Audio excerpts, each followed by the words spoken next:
Hey everybody, another video coming at you. Wanted to talk to you about something that's important. It's what I do. I want to talk to you about the Republic and what a Republic is. If you read our history, you paid attention in school, you should know that the United States of America is supposed to be a republic. And what is a republic? What's it? How's it different than what we have now? Well, a republic is a government where actual living people are party to the government. And that's really as simple as it gets. And if you understand that concept and the limitations on people and what entities can control over people, it makes more and more sense. You see, people are sovereign. They're free. You really cannot tell people what to do, force people what to do. Consent. Okay, you cannot. That's treating people like they're not people anymore. It's important. And so when you have a government that's supposed to rule over people, they're not ruling over people. That's not a republic government. A republic government provides services and protection and community for the people. Okay, it's actually a trust, which I talk a lot about. And remember, the basics of a trust is that it splits ownership of the thing. Okay, it takes something or some things or the entity, and you have a legal owner and an equitable owner. And the purpose of the legal owner is to protect the thing for the equitable owner.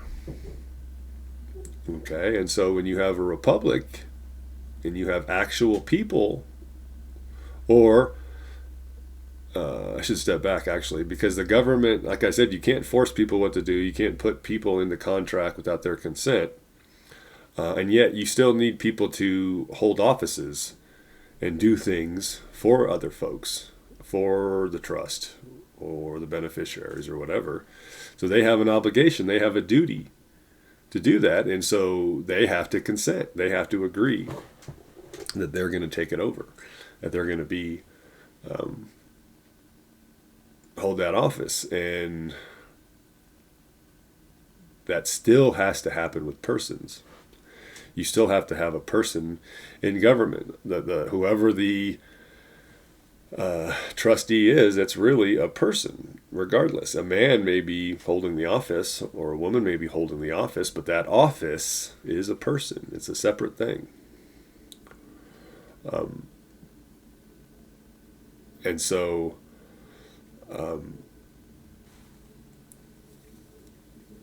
those people, through their offices as persons, are the ones that act as trustees and hold and function all government. It's usually in a trust world you have an executive trustee, you have a secretary trustee, you have a treasurer trustee. When you talk about big organizations, and then when a government trust, you have that governor. They're a trustee. They're the executive trustee, really.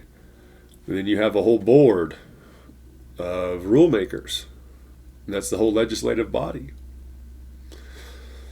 And the way the trust was written and the government was written is that legislative body would be comprised of people all over the state or all over the area, right? And then you have a judicial system.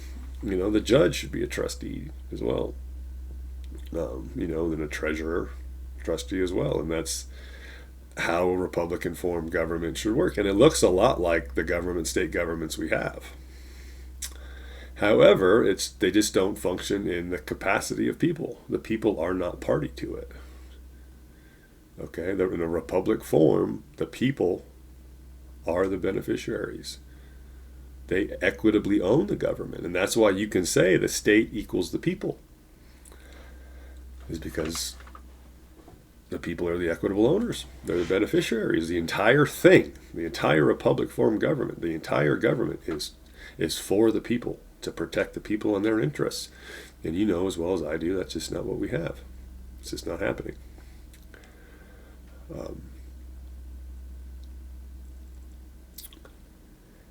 And so we have something that looks just like it, and there's some obvious evidence of fraud, where they pretend to be the people. They pretend to be a government of the people. They pretend that people are party to it. When if you look at the details and you look at the rules, it's just not the case. The only thing I can say is that it's quite possible that the people wrote the constitutions for each state, because almost all of them say we the people of Colorado or we the people of such and such state declare this, and it may have happened at one time, but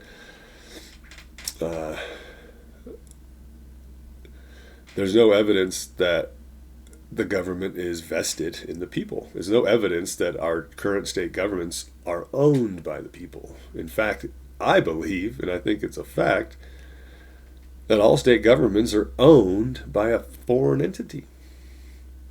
Because they won't tell us, they won't prove it, they won't show it. And the only reason they can ignore us like that is because we're not party to it. They don't have to listen to us. They don't have to be concerned about what we're concerned about. They can ignore us. They can lie to us. They can send us away. They can throw us in jail for asking questions. I mean, that's not a republic. It's a civil derivative. It's a commercial derivative. It's a commercial imposter. You know, and it comes down to, like, the state is supposed to be the Republican form of government. Colorado is supposed to be the land, the people, and our own Republican form of government that we created for us. That's state. That is a state. And so when you take something and you call it the state of Colorado, it's not the state. It's just a title. It's a derivative. It's not the thing. The Republican form of government is people, where people create it, they run it, and they're the beneficiaries. And when they run it, their person is theirs. They created it. Okay, that's how it's supposed to work. So back in 1850, 1920, whatever, maybe it was before 1920, I guess it had to be like 1855, the governor of a state, the legislative body of a state, they operated it through their persons, through their free will, their free representation of how they want to be seen. And that's what's so powerful about the birth certificate and the 14th Amendment. Because it created a new person. It says it right there, all persons shall be citizens of the United States. And when man's law creates a person, which it can, they do it all the time. When man's law creates a person, it has to be artificial. And artificial is really anything that's not living. Even a Republican form of government could not tell the beneficiaries that they are citizens of something. People are free. You cannot tell people what they are. They have to consent. You have to agree to it. And for all those that don't want to consent, don't want to agree with it, don't want to be a part of the government, don't want to be hassled and messed with and told what they can and can't do, that's what a republic is. It doesn't tell anybody what to do. You want to go live in the woods and not see anybody for the rest of your life? Go for it. You want to go live in a community somewhere beautiful? Make and create and provide for yourselves? Do it. The republic isn't going to come bother you. They're not going to come harass you for taxes. They're not going to come tell you you're breaking rules or laws. Because none of the rules and laws control what people do. It's just providing things for people, you know, and then you get into different towns and smaller municipalities. Yeah, the community can then definitely set up punishments for certain things, but they're all based around harm. You do some harm, here's a punishment. An actual harm, not speeding or not using your turn signal or running a red light, or if you don't do harm, then the government should never deal with you. So that's what a republic is, okay? It's a government truly of people, where people actually are involved and it's obvious. Okay, the 14th Amendment allowed the system to create another entity with our same name. And that's the thing that participates in government. And you do it for it. You help it. It's a wicked trick. You have a name. They create another entity with the same name. And so when they ask you, are you you? They're actually asking you if you're this thing. And when you say, uh-huh, then you've agreed to the whole thing. Not knowing. And you want to believe, oh, I participate because I'm a patriot. Your patriotism has been hijacked. It's been stolen. The only patriotism any of us should really have is to our state. It should be the thing that we participate in, we create to make our lives better, not what DC says or somebody else says.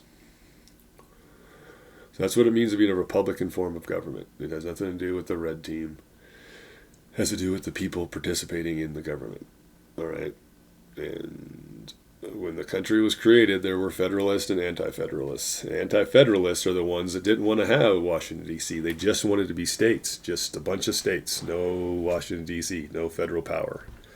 The Federalists believed you had to have a central power.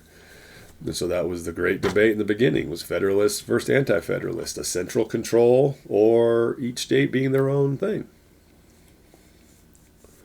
And so we were supposed to have a pretty little thing of both, where we have our own power in our own states and we're free.